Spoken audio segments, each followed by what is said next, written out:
Hello and welcome to another episode of Beyond Loss, Loving Life with Karen Chaston.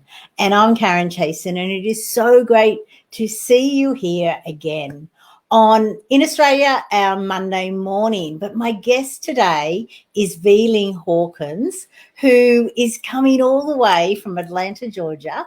Hello, Lynn. V.Lynn, how are you? I am fabulous, Karen. Thank you so much for inviting me this evening. I'm so excited to be here and be in conversation with you. Yeah, I'm so grateful to have you. It's obviously Sunday night for V.Lynn, which is great. I think about 8 p.m. or just after, whereas it's 11 a.m. here in Australia, in Queensland. So, Lynn, the show is called Beyond Loss, Loving Life, obviously with me. We've been friends for a long time, and we actually meet up most weeks for a mentoring session. We both mentor each other, which is amazing. And I just love the fact that we have become friends, even though we've never physically been in the same room with each other. I know that is actually amazing to think that two people could know each other for years and not have physically met before.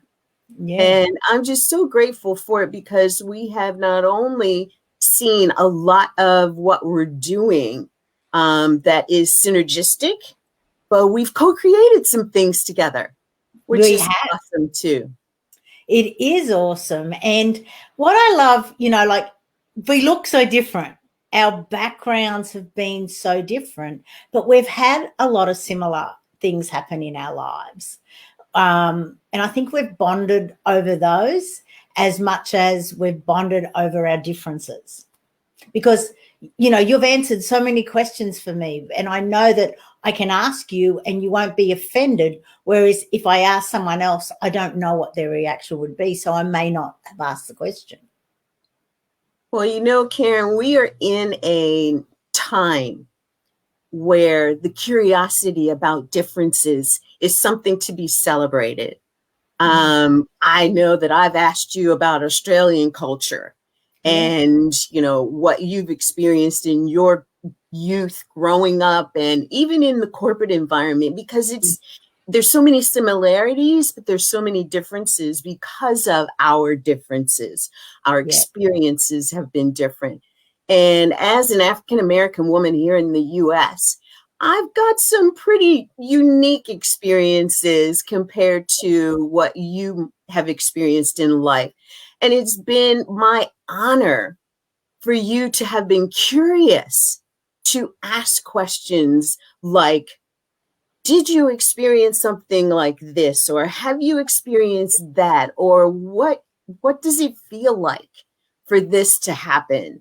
And asking similar questions to you. So I appreciate that because I would rather you know and be aware, awakened, and be able to share with your friends who may not know, do not know. Yeah, I love that.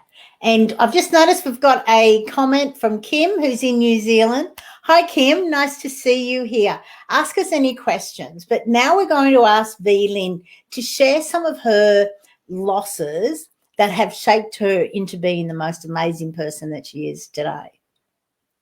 Well, thank you for that. That's a great question. And, when I think of losses, I typically think of people, the family. And I have lost my father. My father passed away when I was 7 years old.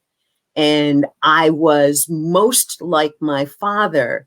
And so it was devastating to me to have to grow up thinking, what would life be without my father? Thinking, where would I be today if my father had remained in my life?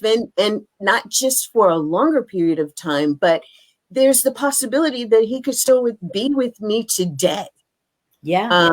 And then there was my mother, who was a huge influence in my life.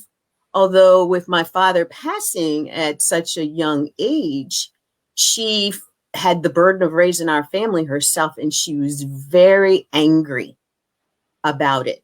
And Angry that he died? angry he died and left her with the responsibility that they had agreed to share. Yeah. And how many were there? Was it you and two siblings? Me and two siblings. And I was the oldest girl. And even though I was 7 when he died, it didn't take her long to groom me into her helpmate. Oh, And I totally understand. It does always fall on the eldest. You know, the eldest girl. My brother, now that's a whole different story. He was a year older than me and got all of the privileges of a kid in a family that he had no responsibility or very little. And I just felt like a lot had been taken from me. I felt like between my dad passing, the way my mom was treating me, and for years, I'd gotten to the point of thinking that she, and this might sound harsh, but she hated me. Oh. And it took quite a bit for us to reconcile our relationship as I got older and understood that she was just doing the best she could. Yeah. And she was working out her own stuff. Yeah, I was going to ask you that because a lot of times mothers and daughters, it's not a hate as much as a jealousy.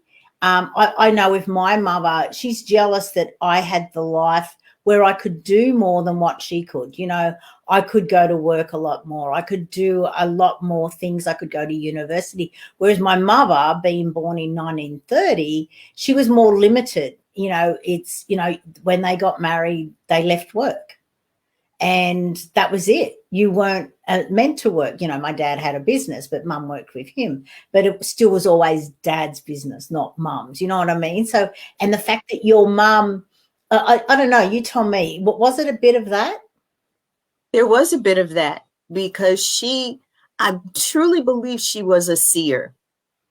And she saw into a future possibility that I might have that she could never have, or she thought she could never have. And that shaped a lot of things for me too, because I lived a lot of years denying myself because I really wanted the approval of my mother. And that actually also caused me to raise my children differently. Yeah. And, you know, when I say I was a youngster and was responsible for taking care of our family, I didn't have a childhood. And so having my kids, I was like, thank you, God, I get to be a kid again because I want my kids to experience things that I never did.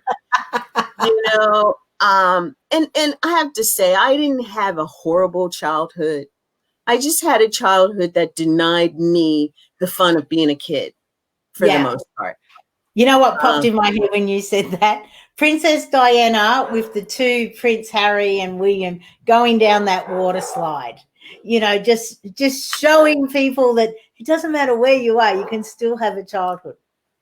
And I am so grateful for that. I mean, so many wonderful experiences came out of being with my kids like that. It was awesome. Yeah. And the next biggest loss for me in between jobs and relationships or other relationships was the loss of, and I don't even consider the loss of my relationship with my kid's dad as a loss as much as a gift for real. But the loss of my son, my youngest child, was devastating. I probably was in the days of fog that you talk about for years. Yeah. Before I really started feeling like I was ready to come back to me and to be me in a deeper way, because I understood with that loss. You know, we talk about the gifts that come out of loss, and sometimes it's hard to really fathom that a gift can come out of a loss. But when you get to the point that you do see the gifts and can count your blessings about the gifts, My son left two sons, my grandsons, one of which he sued for sole custody from my grandson's mother in Japanese court, which, if you know anything about the African American culture in Japan, Japanese don't take too kindly to African American people, to Black people. And my son, to have one full custody in a Japanese court, Yeah, wow. there was a degree of strength and favor and just, the right things happening. So when he passed, I was living in California at the time. My daughter was here in Atlanta, and I thought I was coming here to go to Japan and take care of things and come back and, all of that. As it turned out, my son's half brother was on his way to visit him the morning of the accident. And he was a scholar, a teacher, an educator, and an attorney.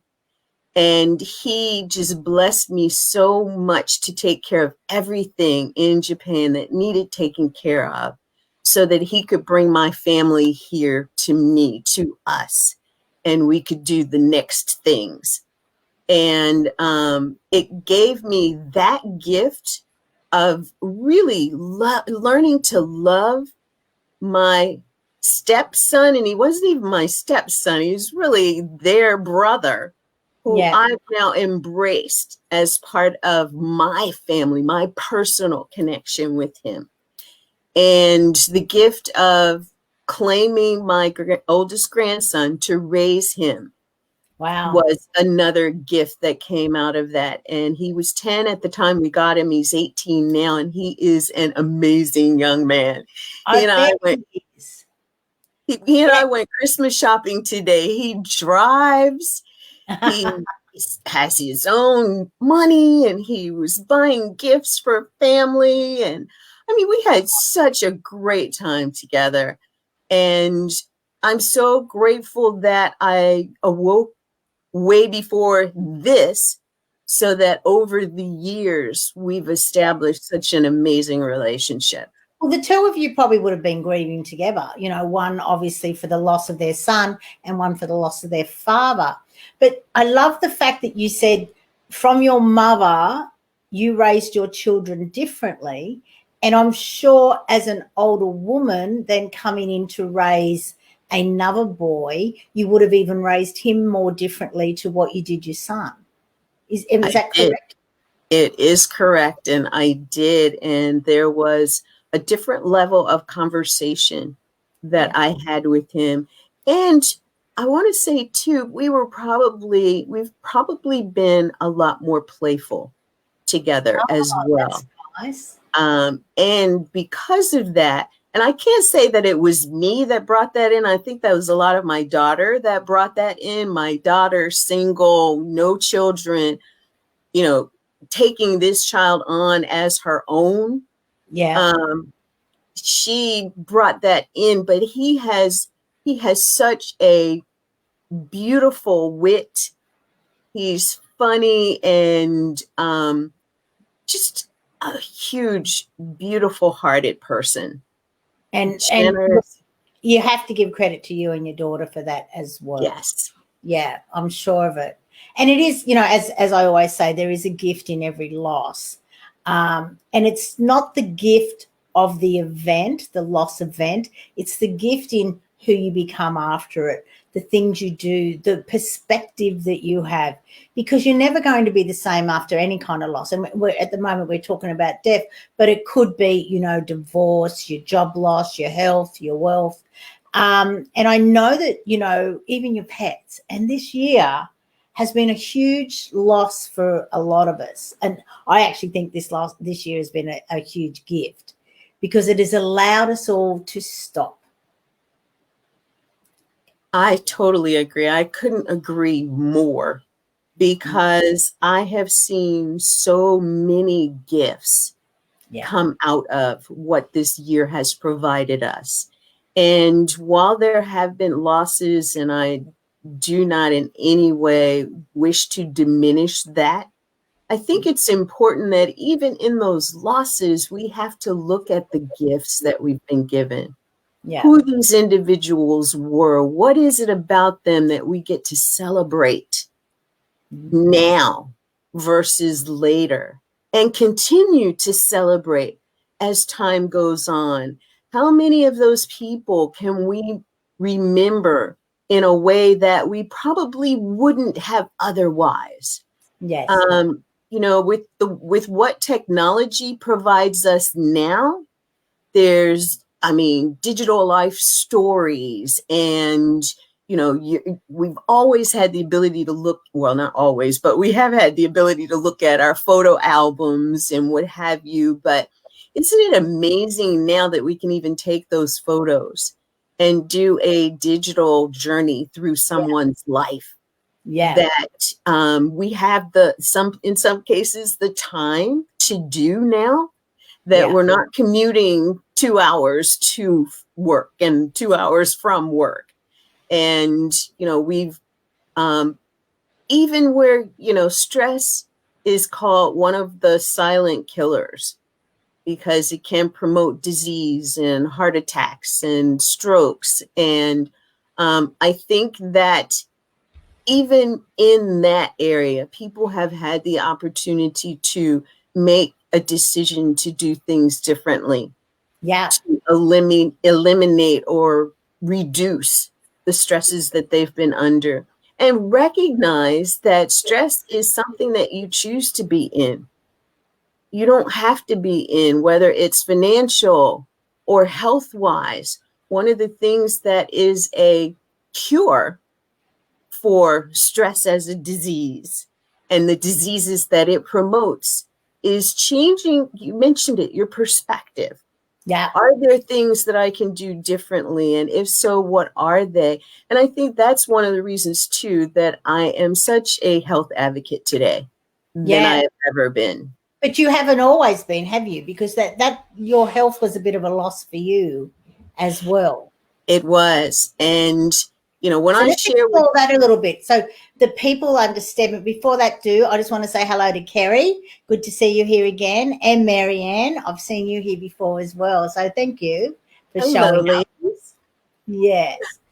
Okay, so go on. Let's talk about your health, because this is where you really shine at the moment in everything that you do. Yeah. So back in my 20s through my mid 40s, I was a fitness enthusiast, a fitness professional. Mm-hmm. And I mean, I had 2 careers, one in commercial real estate lending, and I was doing extremely well. I actually spent 30 plus years in commercial real estate career. And at the same time, I spent 20 years as a fitness professional. And it's kind of like when I stepped back in that area, I began to see my fit identity diminish. And I know that that was something that I invited in for myself, because I still worked out, but even that became less and less as time went on. And I found myself having health issues. I remember getting diagnosed at 22 with having premature rheumatoid arthritis. Oh, wow. And I was like, wonder how they can figure that out. But there are ways. And when I was in my mid to late 40s, I started having the joint pains.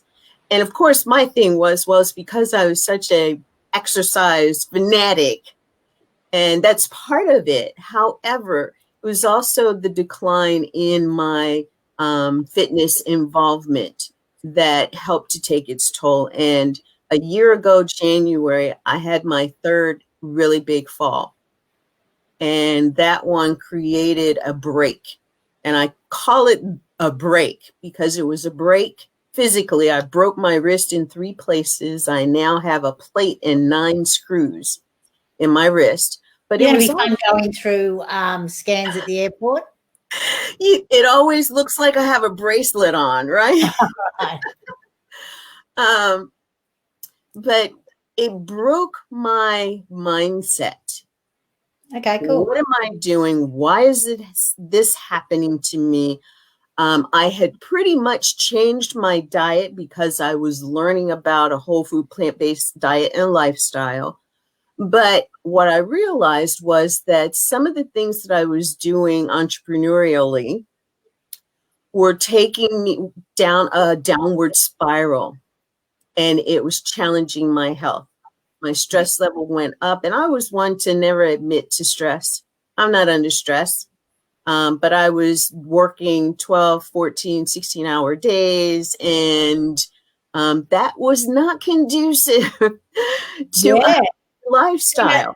That reminds me, Lynn, when I was in my corporate space, as a CFO, whenever anyone said to me, how do you cope with stress? And I would have always answered, I never get stressed.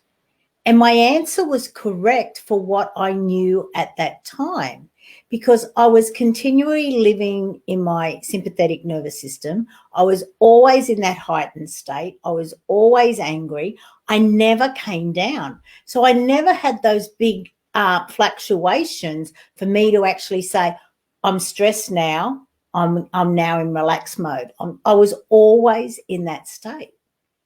And it sounds like you were very similar. I was. And mine was the adrenaline. I perform better when I'm under this challenge. Yes. Hitting that deadline. I've got all of this to do. I'm going to do everything that I possibly can. And then I'm, 2 days before the deadline, and I'm like changing focus, totally in, and, creating amazingness, which is one of the reasons that I was able to progress in all of my careers. But it was not healthy. Yeah. And what I know now about the balance of the right foods, sleep, being in nature, meditation. And I'm still not the best with meditation, but I tell you, Karen, I get up every morning before my feet hit the floor and I say, thank you. Yeah. For waking me up. Thank you for my restful sleep. Thank you for another day to be and do what I know that I am here to be and do. And have. For a lot of times I denied myself having as well. And that's a stress producer. Yeah. Yeah. And I know I've told you this before. What I credit with giving me back my health is my green juicing. And as you said, anything green, like the heart chakra is green, right? And I know that apart from the fact that I wasn't spending enough time in nature, I wasn't green juicing, these are why I was angry. But more importantly, I didn't have enough love for myself and for everyone else. I wasn't taking care of me. I wasn't putting me first. I wasn't saying no. I wasn't saying yes to the right things. And it's so important. And these are the sort of things that you help people with now. I do. I am. And it's the lifestyle.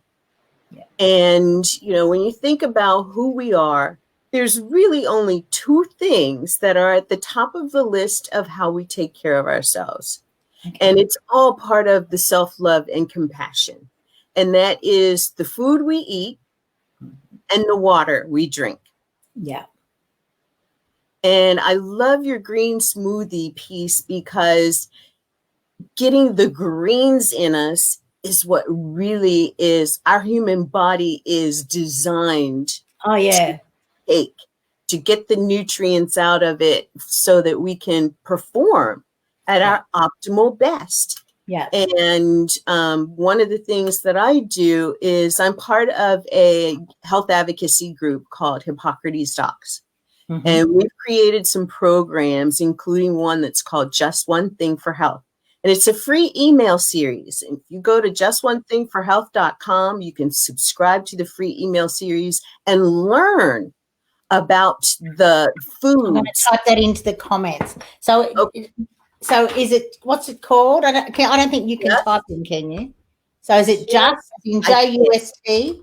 JUST, the number one. Number one. Yep. Thing, the number 4, and then health.com. Okay, great. So people can then see it. So just one thing for health. Here it comes. You can let me know if I've typed it right in a sec when it comes up. That's it. Okay. Oh, yep, that's right. Cool. Okay. So people can go there. And what does it actually what tell us about it? What do they get when they get there? There's an email that you get once a week that actually is a new challenge to better health.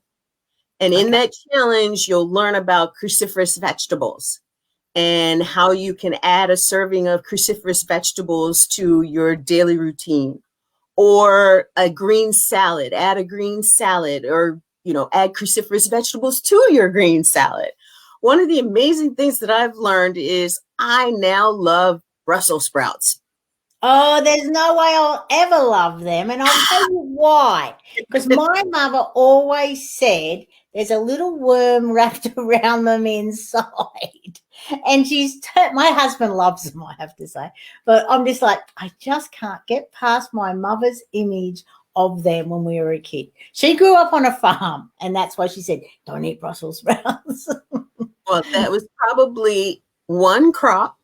And, probably buying them in the store, and they do their QA. So you won't ever probably see anything like that. And I invite you to protein anyway. I invite you to change your perspective, because I've seen some stuff in romaine lettuce. I've seen some stuff in iceberg lettuce. I know, I'm sure. And breathe it in. Okay. And exhale. Tell me the benefits. Okay, Kerry's also agrees with me. Do not like Brussels sprouts. So let's go into the benefits of Brussels sprouts. So maybe Kerry and I can actually just venture into. My husband loves them, I have to say. He still buys them and he still eats them. But yeah, they are highly alkaline, which the value of alkaline foods. Yes. With the pH balance and the plethora of volume of water that's in it. And, even more than that, they're high in antioxidants, which, so that's good for your blood, isn't it? Ward off free radicals. Exactly. They're one of the top 15 alkaline vegetables. And they are, when you talk about cancer fighting, weight loss, permanent weight loss, having Brussels sprouts is part of your food intake, even if it's just, once a week. What I found was I didn't like them at first either. I think that was my mom just didn't know how to fix them. Yeah, and that's so true. If they don't know how to cook them properly and just boil the hell out of them, they're never, ever going to be as nice or as nutritious for you anyway. So I have also learned, which was new to me, that shaving the Brussels sprouts raw and putting them on top of a green salad that you like. Oh, I could do that. Salad dressing. That's a way to get them in too. Oh, well, that sounds nice. You can also put them in as part of your green smoothie. And I would say add beets or cranberries or grapes or something like that to really spice up not spice up, or sweeten the taste and sweeten it naturally. Yeah. But they are so good. And I like mine roasted, sprinkle of sea salt and some cracked pepper, roasted, no oil. They don't need oil because vegetables like this actually produce their own fluids.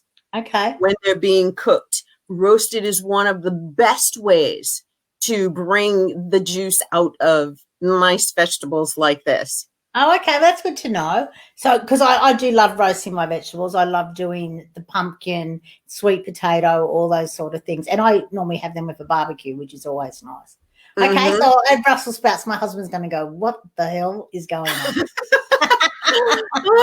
Yes, and do them with some cauliflower and broccoli. They go together very well too.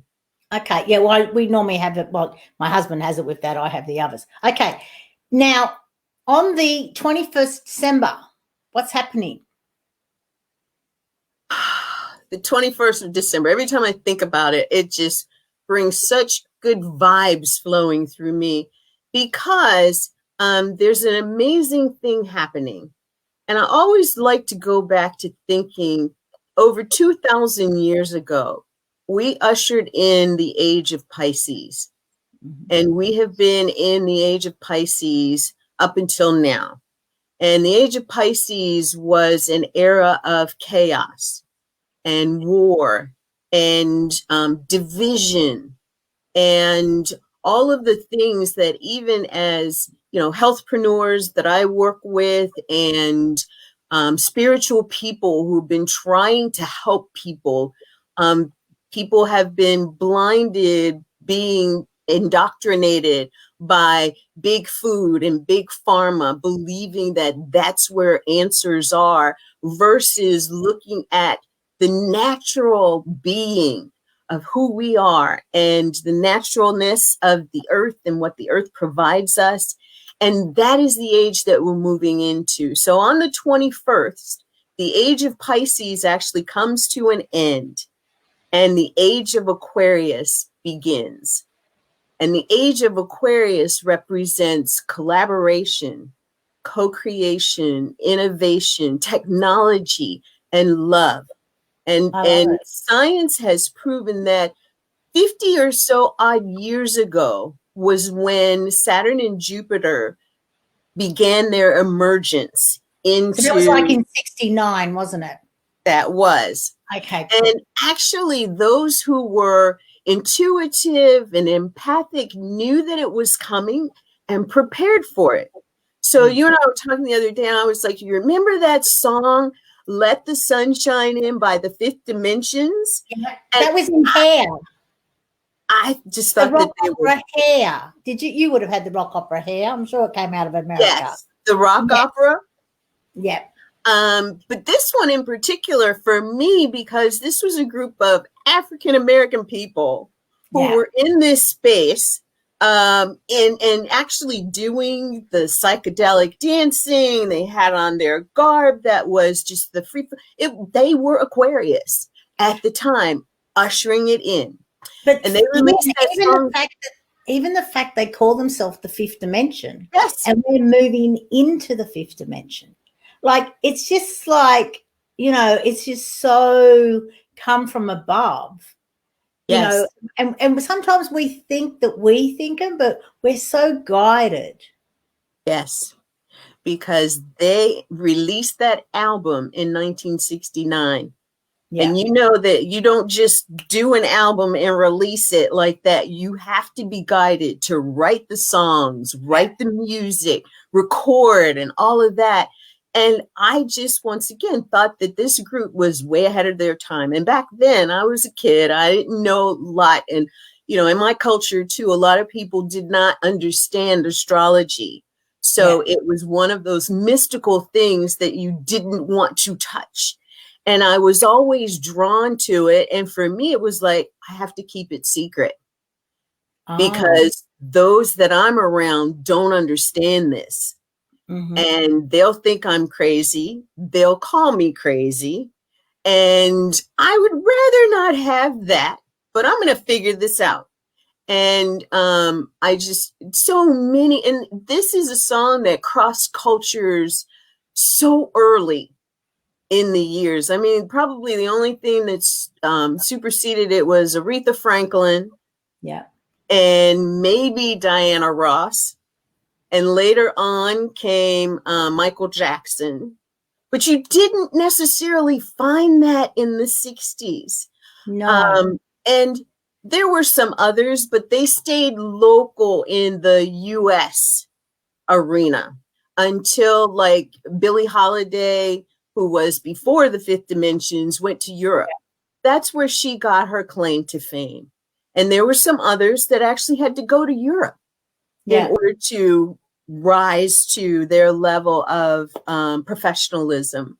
You know, it's funny when you say that, because the other night we were just my husband was flicking. I was about to go to bed, and a show came up showing Sammy Davis Jr.'s life and the life that he had, and how, he was, kept out of places. He was allowed to sing there, but he wasn't allowed to drink there, and places like that. But towards the end, he had a tribute to himself. He was he was only in his 60s when he passed, but I have to say he looked like he was in his 80s.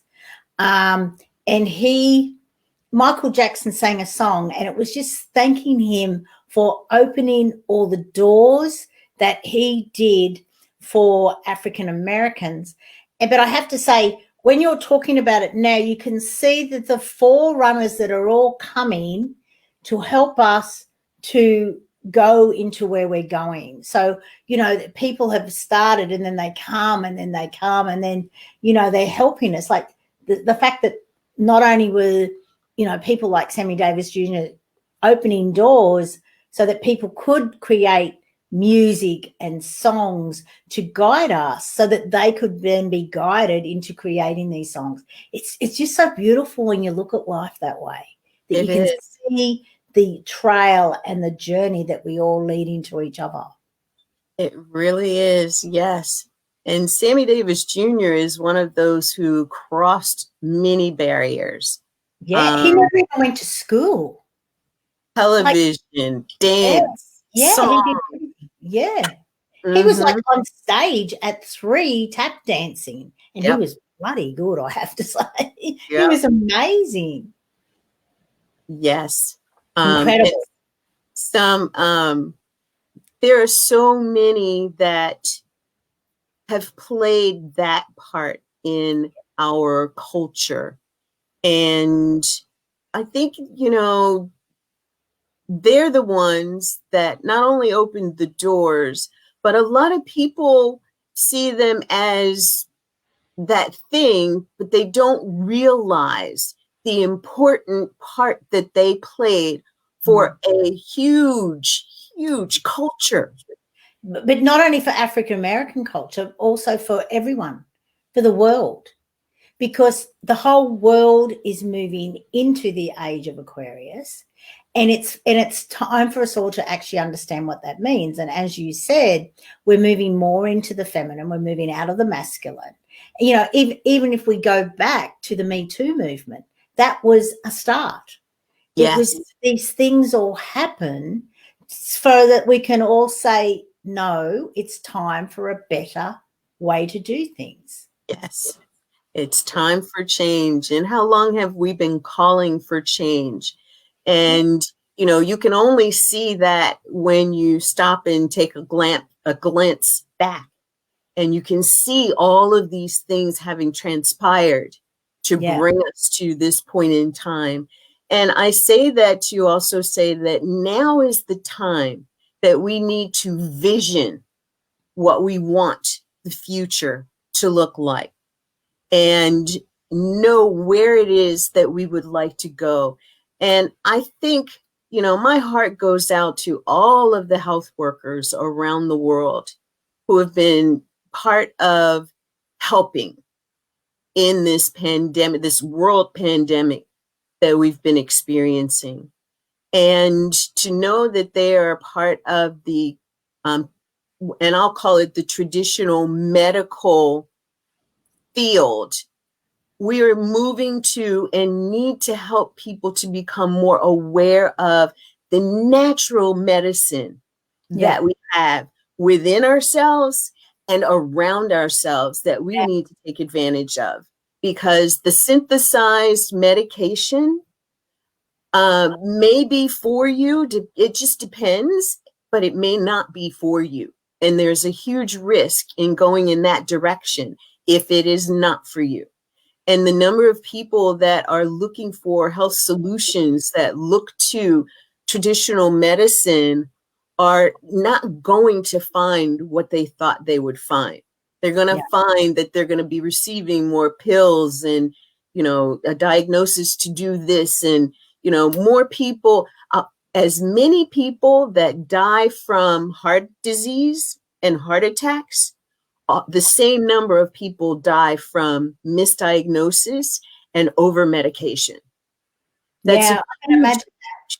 And look, I'm not a great believer in medicine. Like I believe, like you, food is medicine. You know, what you eat today walks and talks tomorrow. And if you're feeling a little bit off, it is about you going back and going, okay, what did I eat yesterday that probably wasn't as ideal as it could have been? And we do have so many just amazing foods and seasonal foods. You know, yes. foods that are designed for us to eat in the season that we're in, whereas big business has made these fruits available all year round. But they're not as ideal for us when it's out of season naturally.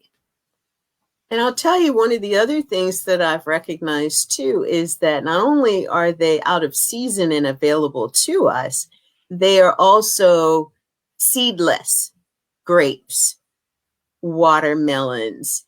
And what I've learned is watermelons produce seeds. Yeah. Grapes produce seeds. Now, I can honestly say that for a long time, I have really enjoyed eating those red grapes with no seeds in them.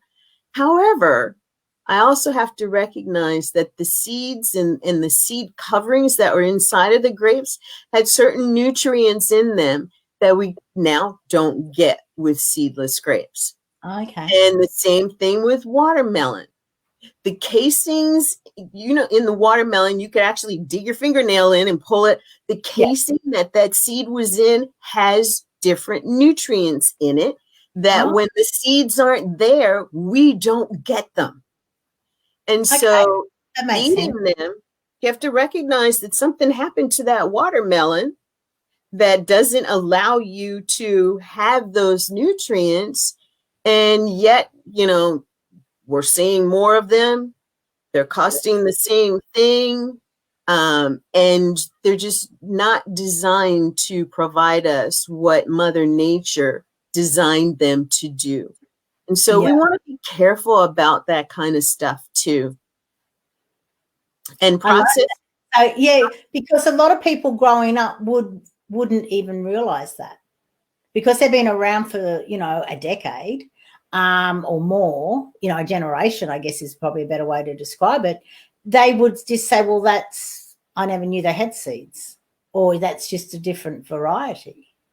And I'll tell you too, you know, I was one to say, I'm so done with all these seeds in the watermelon. But now that I understand there's a real purpose for them, and not just for reseeding in the ground for more watermelon to grow, which means that you don't have to go buy another crop of seed. But there's really nutrients in there that we are missing when the seeds are not there. Interesting. And yeah. So let's get back to the age of Aquarius, because I love talking to this about you, because you really have deep dived into it. So what sort of, you know, so the 21st of December, you know, it's not very far away at all, just a week. So what do you see, obviously, happening to the world? There's more light workers around, I know that. So what other things do you see us embracing more? I see us and I invite us to embrace more of the energy of Aquarius that will be moving in at that time. And what we're going to experience is the end of Pisces, the beginning of Aquarius, and where the two meet in between them is called 0 point. You know, on the clock, when the clock gets to 11:59, it hits 12 midnight, that's 0 point.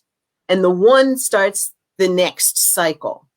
That at that 0 point, if we can collectively, no matter where you are, no matter what you're doing, stop and breathe in the essence of newness of what is to come with the age of Aquarius, knowing that it's innovation and technology and collaboration and love. Like the song says, we're ushering in a peaceful planet and love. And in that, there is so much that can be done. And, whether you are religious and think of, your religion saying that astrology is to be put to the side, or that everything is energy and energy doesn't get destroyed. It only transmutes. And, that's one of the things that I learned about life too, especially where we're talking about life of people and pets and even organic things. My favorite plant, I was gone for 2 weeks. I came home and I was like, oh no, because it had transitioned. It missed me. And I was able to say thank you to the soil for doing what it did for so long. And I was able to discard of it in its natural environment. And basically just know everything is energy. And what we're bringing in at that point in time is the love that we will see for the future. I love that. And we're also connected. I just feel that we're going to become more connected, more understanding, more love, more tolerance, Yes. and maybe more asking. Passion.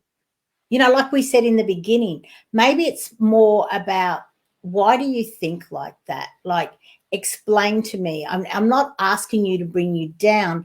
I'm just trying to understand your perspective on why you think that way, believe that way. And that's all the world requires, is for us to ask more questions. Yes. Curiosity with compassion. Yes. Leads Yes, to, it is with the compassion. Because, and there is a way to ask. Like, obviously, you can ask the same question, like, why do you think like that? As opposed to, please explain to me why you think like that. I don't want to condemn your thinking. I just want to understand it. Like, obviously, it's the same thing, just, asked slightly differently and with a different intention. And it's a respectful intention. Yes. And when you approach someone in a vein of respect and curiosity, you are inviting the energy to come back to you in a guiding form, and in a respectful form coming back to you. And one can only be gracious and allow an answer to flow. And I've been in so many beautiful discussions like that. I'm even part of a group that is in the discussion of grief around Black Lives Matter. And explain that a bit further, please. It's a group that was started by a white woman. Mm-hmm. She is in the field of nursing. Her background's nursing, but she started her own business, Radiant Healing or something like that.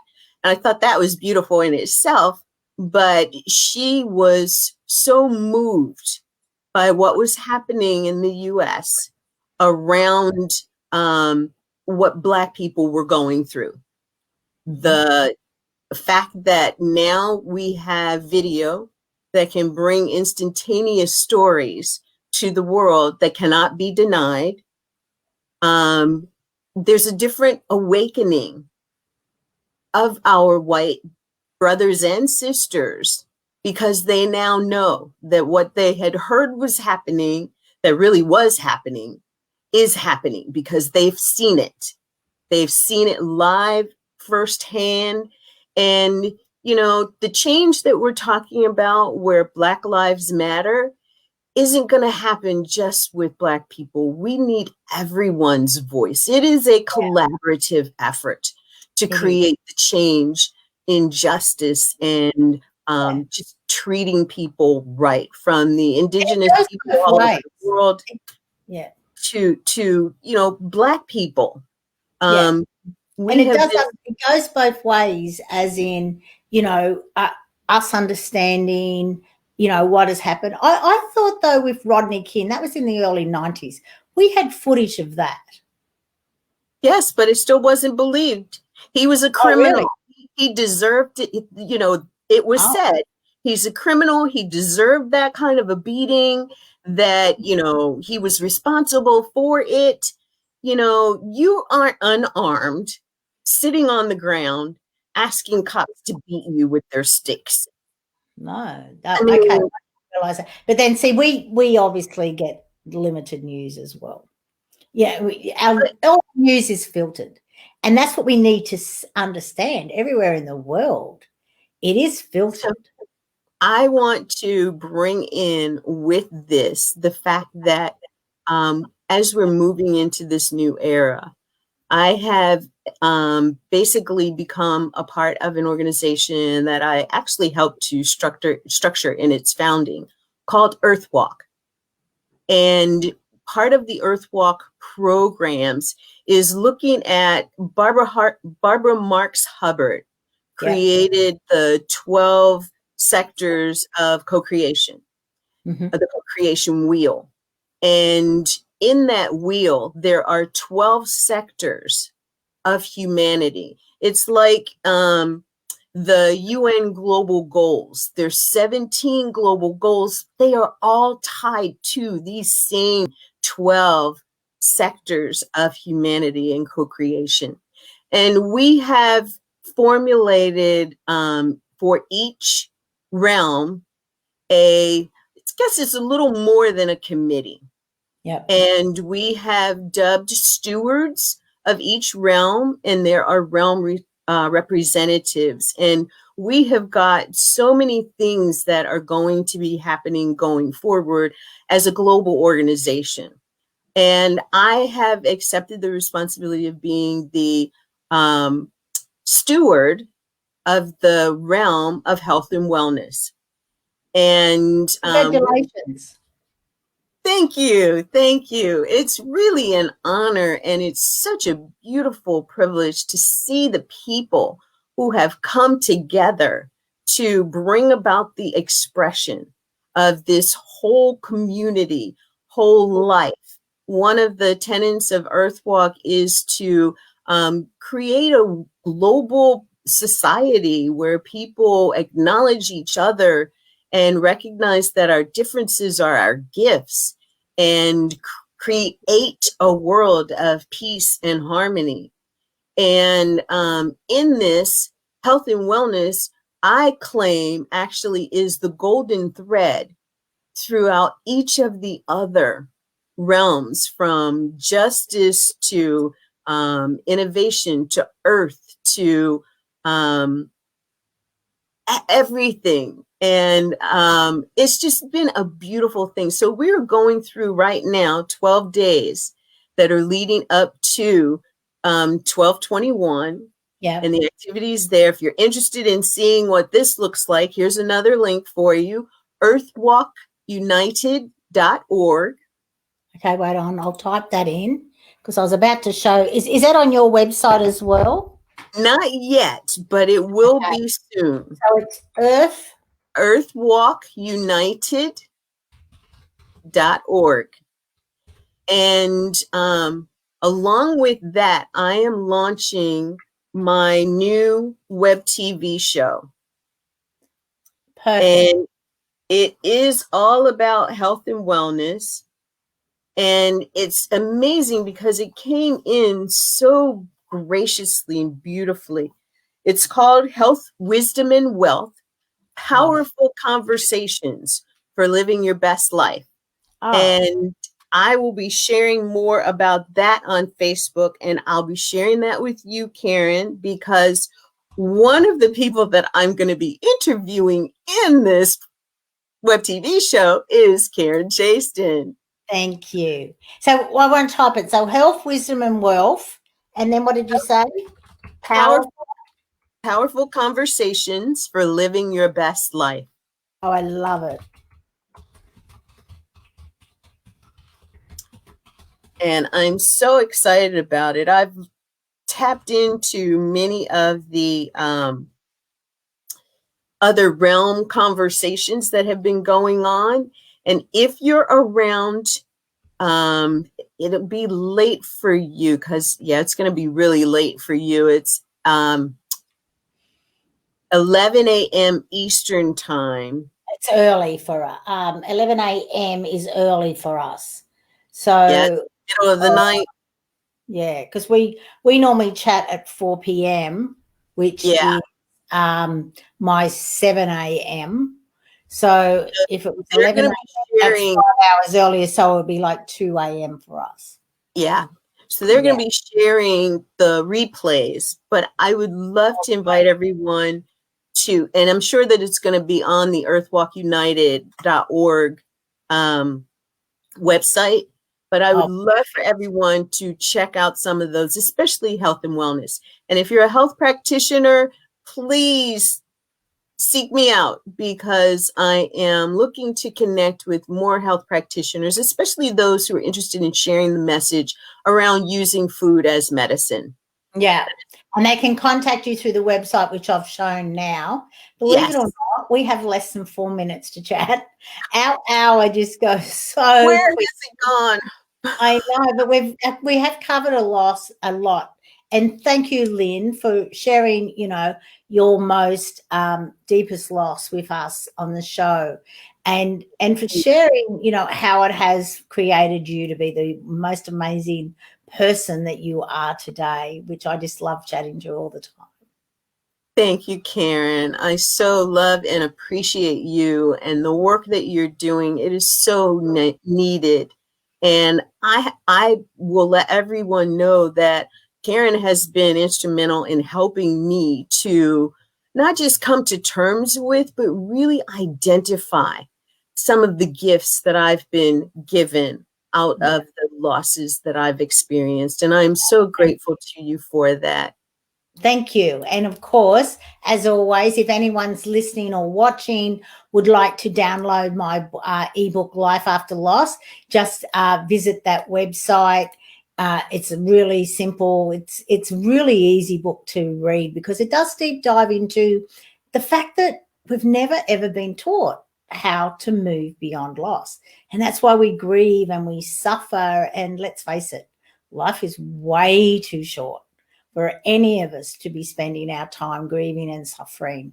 It's about us understanding that no matter what the loss event is, it is a gift that has come to you to assist you to live your best life. And that's what the Age of Aquarius is all about. It's about helping us to do exactly that, which is very exciting. It really is. I'm just, and I just have to say once again to our audience, if you are someone who is struggling to get beyond a loss that you've experienced, I highly recommend you reach out to Karen, because she has the systems and the knowledge and the heart to help you to heal.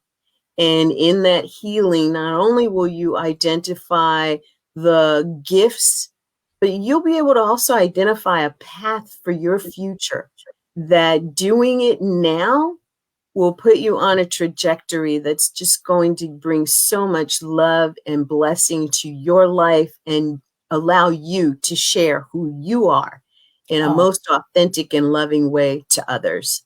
Thank you, Lynn. I appreciate you saying that. Okay, well, our time is up. So thank you. Good evening to you, and thank you for staying up and being here today. We really do appreciate you and everything you shared. Pleasure. Thank you so much for the invite. And remember, everyone, connect with Lynn through here or in the comments, any of those amazing sites that she has shared with us. Bye for now, and I'll see you again next week. Bye.